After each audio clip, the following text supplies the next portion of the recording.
Faraon berikut ini ada cabang permasalahan. Tajibu wajib. Apa as-salatu salat ala man ittasafa bihadhihi sifatis sitti, bagi orang yang bersifatkan dengan 6 sifat berikut ini. Orang yang punya 6 sifat ini dia wajib melakukan sholat. Sudah terkena taklif kewajiban sholat. Ahaduha, adapun yang pertama yaitu Islamun. Orang itu harus beragama Islam.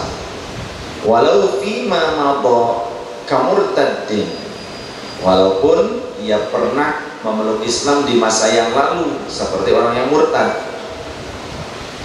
Fala yajibu 'alal kafiril asli, maka tidak wajib 'alal kafiril asli, bagi orang kafir asli, artinya dari kecil memang dia non muslim. Apa al-qadha'u, tidak wajib mengqadha salat sebelum Islam, idza aslama, ketika dia memasuki Islam.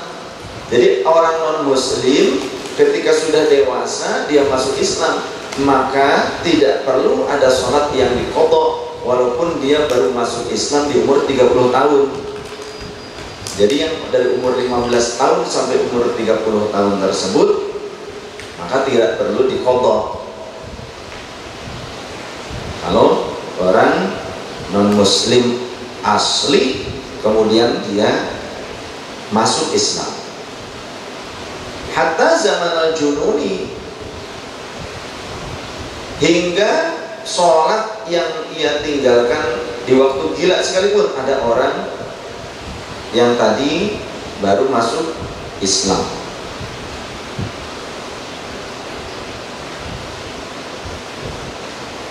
termasuk juga orang yang pernah gila.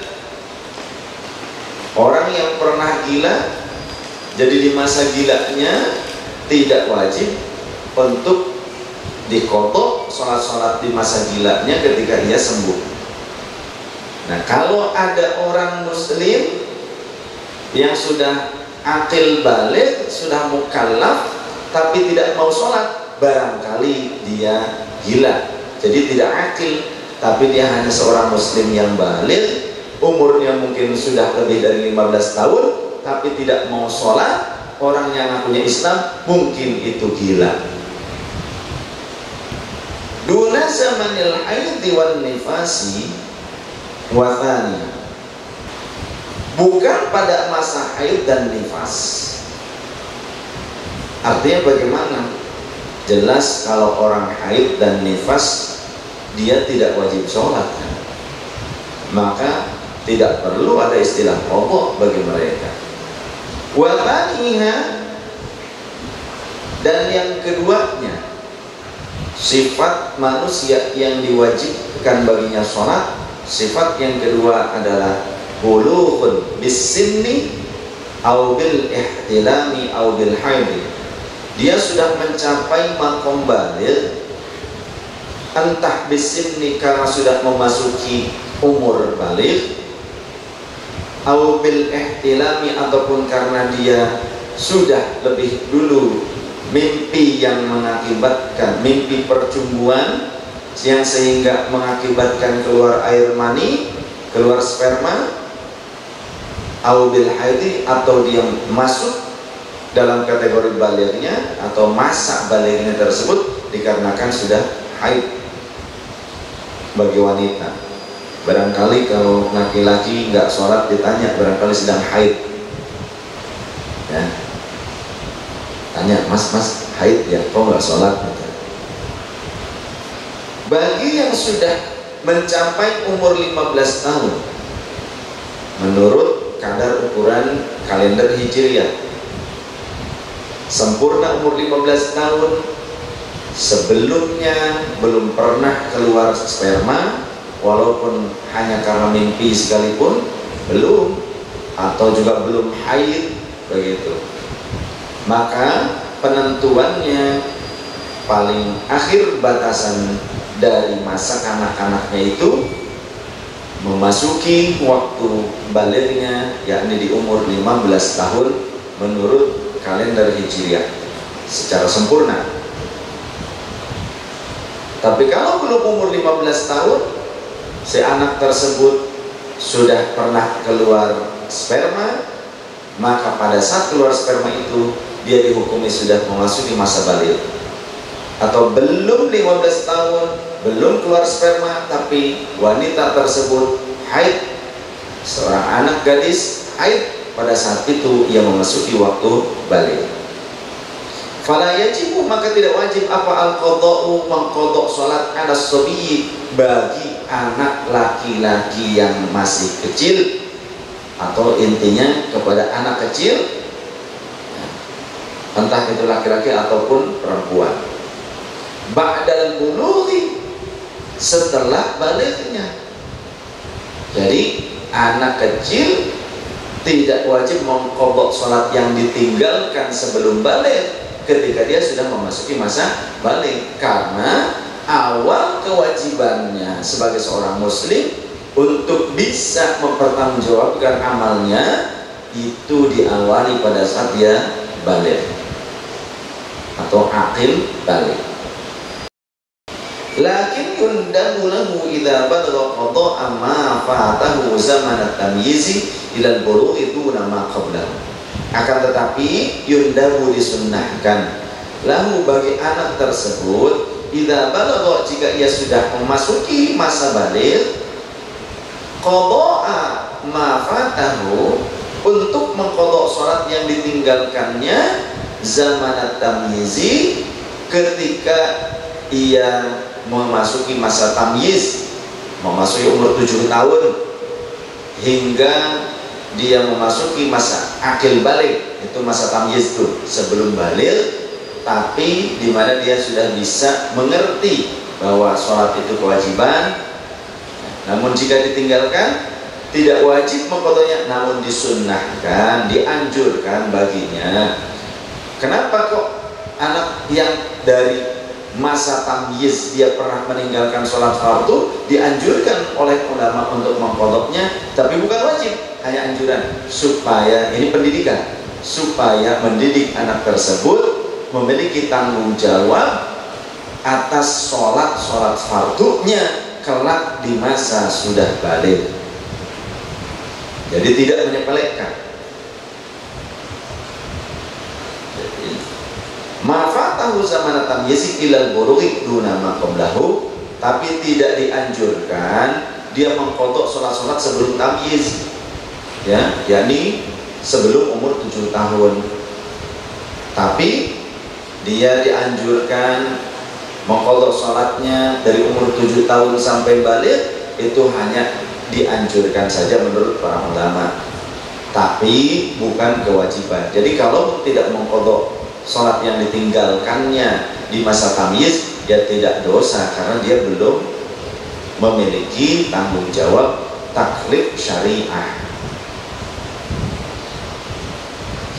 Fa innahu yahrumu wa la yan'aqidu, karena sungguhnya hal itu, yakni mengqadha sholat yang ditinggalkan sebelum masa tamyiz, adalah diharamkan dan tidak akan menjadi sah mengqadhanya pun. Jadi di masa sebelum tamyiz, di masa dari bayi sampai umur 7 tahunan, tidak perlu diqadha. Khilafan li jahalati sufiyati, bertentangan atau berbeda dengan pendapat para pelaku kesufian yang keliru. Bukan berarti seluruh ahli sufi keliru, tidak, tapi ada kelompok yang mengaku dirinya sebagai sufi tapi keliru di dalam pengamalan dan pemahaman syariah. Ada contoh orang ngaku berthariqah, ngaku bertasawuf, ngaku jadi sufi, tapi menyatakan tidak wajib sholat yang 5 waktu. Sholat fardu itu menurut mereka tidak wajib, cukup ingat saja. Ini orang ngaku sufi tapi tersesat, bukan sufi yang sebenarnya. Atau orang mengaku bertasawuf, mengaku makrifat, tapi tidak mau puasa Ramadan, menyatakan tidak wajibnya puasa Ramadan. Ini zindik, sama saja dengan yang menyatakan tidak wajib sholat fardu, zindik. Padahal dia sehat, dia akil balik, mampu untuk melaksanakan sholat, berkewajiban untuk melaksanakannya. Maka walaupun mengaku sufi, itu adalah orang yang zindik, ngakunya Islam tapi dalamannya dia telah kufur. Jadi dalam kalimat ini yang dimaksud khilafan li jahalati sufiyati, ada sekelompok orang yang menisbatkan dirinya sufi akan tetapi salah kaprah dalam pemahaman syariat.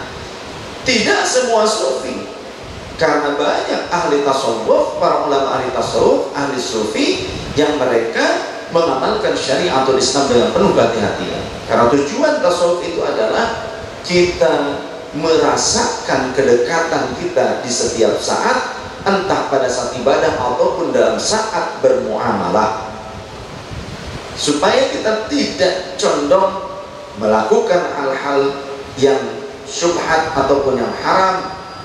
Oleh karenanya ahli tasawuf selalu mempelajari bagaimana mengingat Allah di setiap keadaan, entah dalam ibadah ataupun dalam hal muamalah. Kalau bermuamalah, sedang jual beli, dia selalu mengingat Allah, maka dia akan berhati-hati.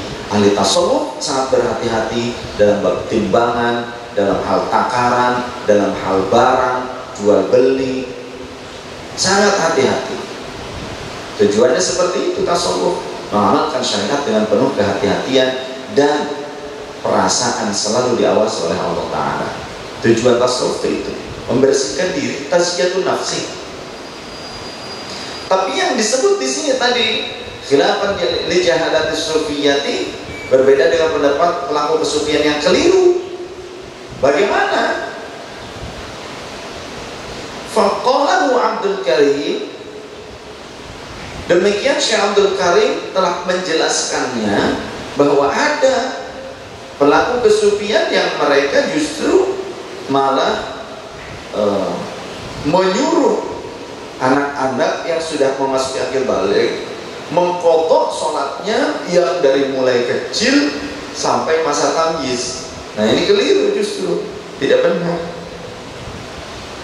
Jadi katanya kalau untuk yang keliru nih, menurut pendapat orang yang keliru, dan itu dituturkan, diceritakan oleh Syekh Abdul Karim bahwasanya ada kelompok orang yang ngaku sufi tapi keliru, menyuruh anak-anaknya yang baru akil balik mengqadha sholat-sholat mereka yang tertinggal di masa tamyiz, di masa sebelum tamyiz. Jadi umur sebelum 7 tahun kalau tidak sholat katanya harus diqadha. Nah ini keliru. Sifat orang yang diwajibkan sholat yang ketiga, wa thalithuha, dan ada pun yang ketiganya dari sifat orang yang diwajibkan sholat adalah aqlun, orang itu berakal sehat. Fala qadha 'ala al-majnuni, maka tidak wajib mengqadha bagi orang yang gila. Jadi sholatnya di masa gila yang ditinggalkan oleh orang gila tersebut tidak wajib diqadha. Idza afaqa illal murtadda, bagi apabila ia telah waras, apabila ia telah waras, ia tidak wajib mengqadha sholat yang ditinggalkannya di masa ia gila. Oleh karenanya barangkali coba ditanya orang yang ngaku muslim tapi tidak mau sholat fardu, coba ditanya barangkali gila. Tapi banyak orang gila itu tidak mengaku gila. Ya, kita sudah namai saja orang yang ngaku muslim tapi dia tidak mau sholat, mungkin gila tapi nggak merasa gila. Jadi orang gila yang tidak merasa gila, gila, tapi waras, ya waras, sadar seperti umumnya waras, tapi orang seperti itu seperti orang gila. Bagaimana? Ya dosa, dia meninggalkan sholatnya, beda dengan gila beneran. Gila itu kan ada macam-macam. Ada yang memang gila secara pikirannya, gila memang kejiwaannya. Karena gila juga ada yang karena dunia, ada juga karena gila cinta kepada Allah Ta'ala. Ada. Tentu berbeda makomnya orang-orang seperti ini, antara gila karena dunia dengan gila karena Allah. Orang sudah tidak memikirkan dirinya sendiri, tergila-gila oleh Allah Ta'ala. Ada yang tergila-gila karena cintanya kepada Rasul, kerinduannya kepada Rasul. Tapi orang yang seperti ini gila kepada Allah, gila kepada Rasulullah, biasanya terjaga oleh Allah, dijaga orang-orang seperti ini. Illal murtadda, kecuali orang gila yang murtad, maka walal mughma alaihi, dan tidak pula bagi orang yang ayan, ya, tidak wajib mengqadha salatnya ketika dia, kalau ayannya itu sampai memasuki beberapa waktu sholat, illa idza ta'adda, kecuali apabila keterlaluan, yakni bertindak melampaui batas, fayajibu, dengan sengaja gitu dibuat supaya dirinya ayan gitu, itu beda. Fayajibu alaihi ma hina idzin, maka wajib mengqadha salat bagi kedua orang tersebut, yakni orang gila ataupun orang ayan, yang dengan sengaja dia meninggalkan sholat padahal dia mungkin sudah sembuh, atau dengan sengaja dia supaya ayannya itu kambuhnya sangat gitu loh. Nah, orang seperti itu dengan sengaja membuat dirinya sakit, membuat dirinya gila, membuat dirinya ayan. Jadi kalau orang murtad wajib mengqadha sholat yang ia tinggalkan di masa murtad. Kalau ada orang muslim di umur 20 tahun dia kemudian murtad sampai umur 40 tahun, sampai dia tidak sholat, kan berarti dari umur 20 tahun sampai umur 40 tahun dia tidak sholat, di umur 40 tahun dia masuk Islam lagi, maka dia wajib mengqadha sholat yang selama 20 tahun dia tinggalkan. Bagaimana caranya? Ya caranya sholat seperti biasa, niatnya qadha. Adapun qadha waktunya bebas kapan saja. Mengqadha sholat zuhur tidak harus di waktu zuhur, mengqadha sholat zuhur boleh ba'da asar, boleh sebelum asar, boleh ba'da maghrib, boleh ba'da isya, boleh di waktu duha, tengah malam. Begitu pula dengan sholat-sholat yang lainnya, di kapanpun tidak ada keharaman melaksanakan sholat qadha.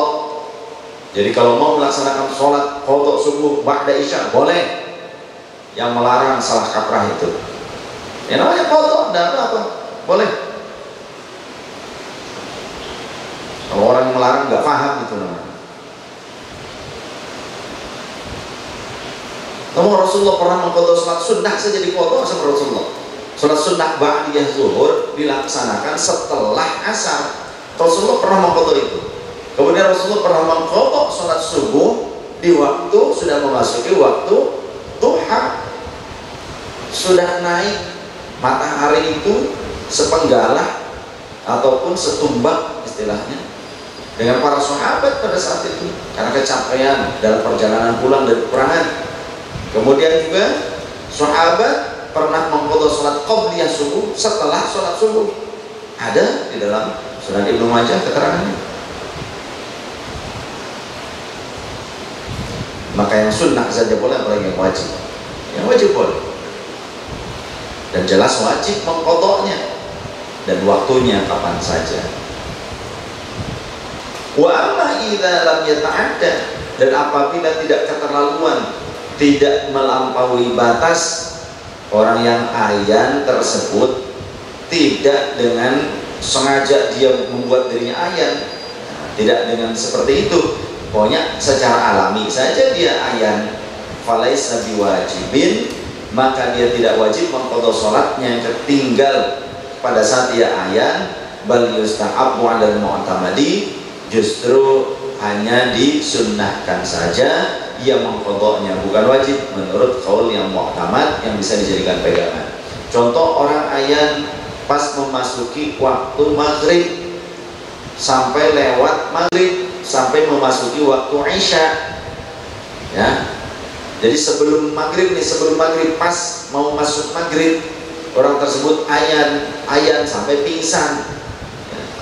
Ayan tuh, kemudian pokoknya ayan lah, ya, sampai memasuki waktu Aisyah sotek gitu, maka tidak wajib mengqadhanya, tapi disunnahkan mengqadha salat maghribnya tuh. Warabi'uha, dan sifat orang yang diwajibkan untuk sholat yang keempatnya adalah salamatu hasatai hawasis sam'i wal basari, sehat dua panca inderanya, yakni berupa pendengaran dan penglihatan. Pendengaran dan penglihatannya sehat. Fala tajibu, maka tidak wajib sholat ya, maka fala tajibu, maka tidak wajib apa sholat ala man khuliqa asamma wa a'ma walau natiqa, bagi orang yang ditakdirkan, diciptakan sejak lahir sebagai orang yang tuli dan buta, walau natiqan, walaupun dapat berbicara. Orang tersebut tuli dan buta, jadi dalam diri satu orang dia tuli plus buta, gitu loh. Beda halnya kalau hanya buta saja tapi tidak tuli, contoh, maka dia tidak dibebaskan, dia tetap wajib melaksanakan sholat, ya. Ini mah orang yang dalam satu dirinya itu ada dua kelemahan sejak lahir, ia buta, ia pula tuli, sama sekali tidak mendengar. Maka bagi yang seperti itu tidak ada kewajiban, karena sulit untuk bisa mengerti tentang sholat. Kalau diajarin sholat, sulit untuk bisa mengetahui waktu sholat, kasihan. Maka inilah Islam, tidak memberatkan orang-orang yang sudah sejak bawaan lahirnya seperti itu, ditakdirkan demikian. Padahal dia bisa ngomong sekalipun, ya, tapi dia tidak punya penglihatan dan tidak punya pendengaran. Fala yajibu alaihi al-qadau in zala mani'uhu, maka tidak wajib bagi orang seperti itu mengqadha salatnya inzala, jika telah hilang apa mani'uhu, penghalang dari kesulitannya tadi, ya. Jika hilang kebutaannya, jika hilang ketuliannya, kembali menjadi berfungsi lagi, entah matanya, entah pendengarannya berfungsi lagi, maka tidak wajib mengqadha sholat yang ia tinggalkan di masa ia masih dalam keadaan buta plus tuli. Wa khamisah, dan adapun sifat orang yang diwajibkan sholat yang kelimanya adalah bulughud da'wati, sampainya ajakan Islam kepadanya, sampainya informasi tentang Islam, ajakan Islam, dakwah Islam kepadanya. Berbeda dengan orang yang berada di pedalaman dan belum pernah ada yang memberitahu atau mengajak ke dalam ajaran Islam, berbeda dengan orang seperti itu. Fala tajibus sholatu ala man lam tablughud da'watu, tidak wajib bagi orang yang belum tersampaikan dakwah Islam kepadanya. Lakin lau aslama, akan tetapi jika ia sudah masuk Islam, yakni orang tadi man lam tablughu, orang yang sebelumnya belum pernah mendapatkan dakwah Islam, tapi suatu saat ketika ia masuk Islam, wajib alaihi al-qadha, maka wajib baginya mengqadha sholat dari mulai masa akil balik, yakni di masa 15 tahunan lah kira-kira dihitungnya dari situ, ya. Kalau dia masuk Islamnya di umur 30 tahun, padahal sebelumnya dia belum pernah mengenal Islam, belum pernah dia mendapatkan informasi atau ajakan tentang Islam, ya. Tiba-tiba di umur 30 tahun dia baru mengenal Islam dan langsung masuk Islam. Menurut qalahu Ash-Shibro Malisi, Syekh Shibro Malisi mengatakan bagi dia wajib mengqadha sholatnya dari mulai masa baliknya, dari mulai masa 15 tahun tuh sampai umur 30 tahun. Itu pendapat Syekh Shibro Malisi. Sedangkan menurut para ulama yang lain tidak wajib, begitu. Sama saja kan seperti tadi, orang yang baru masuk Islam ketika dewasa, mu'allaf, dia tidak wajib untuk mengqadha sholat di masa sebelum Islamnya, begitu ya. Tapi berbeda dengan pendapat Syekh Shibro Malisi. Nah, ini ikhtilafnya ulama. Wasadisu, dan sifat yang keenam adalah naqa'un minal haidi wan nifasi. Muslim tersebut ia bersih dari haid dan nifas, sedang tidak haid dan tidak nifas, orang yang perempuan. Fala yajibu 'alal haidhi wan nufasai, maka tidak wajib bagi orang yang haid dan sedang nifas apa qadha'uha, mengqadha salatnya yang ia tinggalkan di masa haid dan nifas, tidak wajib. Walau fi riddatin bal la yundabu, walaupun mengenai sholat yang ia tinggalkan di saat murtad dan bahkan tidak disunahkan untuk mengqadha'nya. Jadi begini, kalau ada wanita yang murtad, wanita murtad ini asalnya muslim, contoh sampai dari mulai akil baliknya di umur 15 tahun sampai umur 20 tahun muslim, tapi di umur 20 tahun itu atau di umur 21 tahun ia murtad, keluar dari Islam. Ia masuk Islam lagi di umur 25 tahun. Jadi umur 15 tahun sampai umur 20 tahun muslim, umur 20 sampai umur 25 non muslim, di umur 25 akhir masuk 26 ia muslim lagi. Kan di umur 20 tahun sampai umur 25 itu dia sudah dewasa ya. Wanita tersebut umumnya haid, ada haidnya.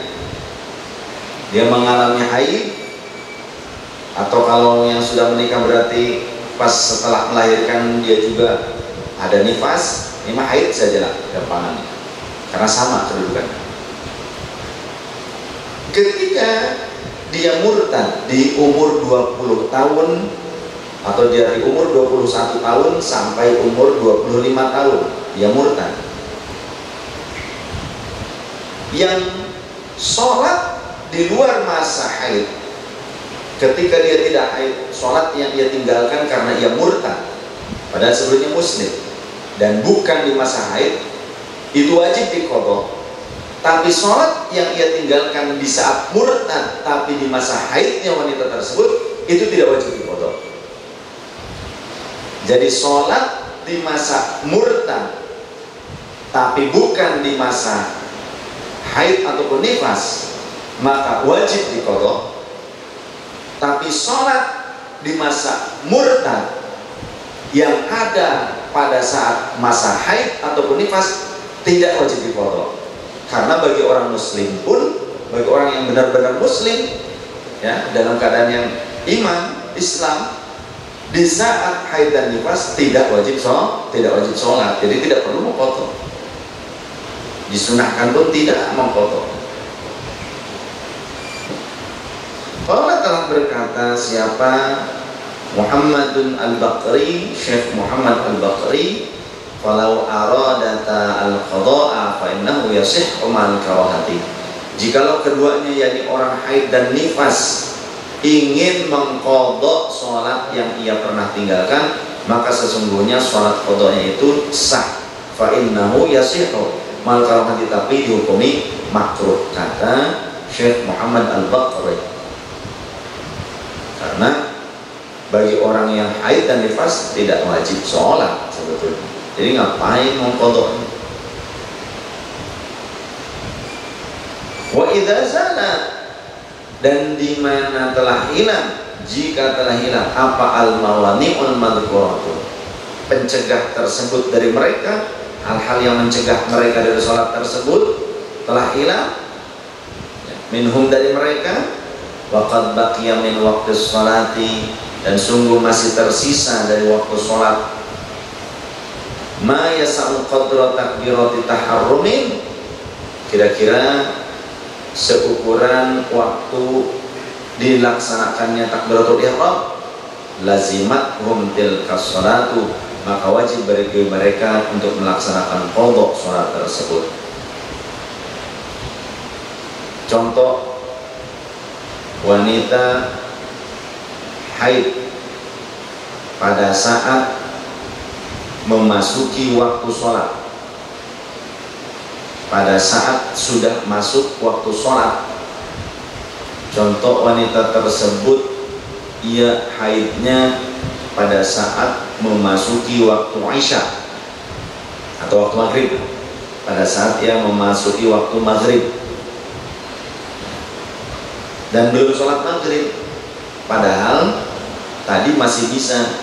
Pada saat masuk awal waktu seharusnya dia bisa segera melaksanakan sholat, tapi ternyata dia tidak bisa, tidak melakukannya, tidak bersegera, padahal masih bisa tadi walaupun dia melaksanakan takbiratul ihram sekalipun, tapi tidak, ya, karena sudah keburu haid dan dia belum sempat melaksanakan sholat, maka wajib mengqadha sholat maghrib tersebut, ya, wajib mengqadha sholat maghrib tersebut plus isya.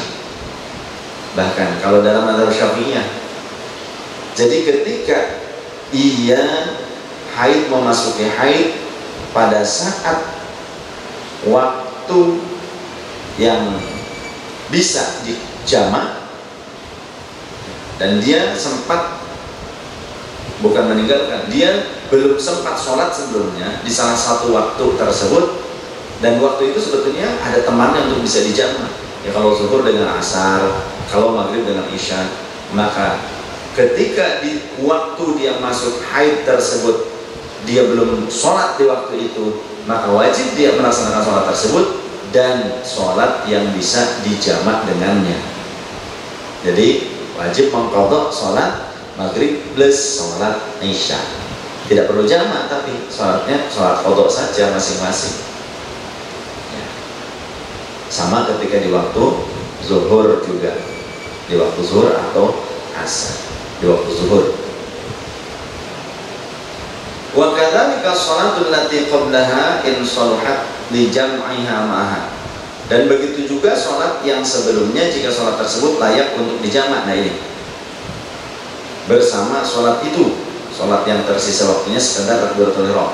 Contoh begini juga, kalau ternyata dia memasuki waktu haidnya itu di waktu isya atau pas sucinya. Kalau tadi kan pas masuk haid sudah saya jelaskan.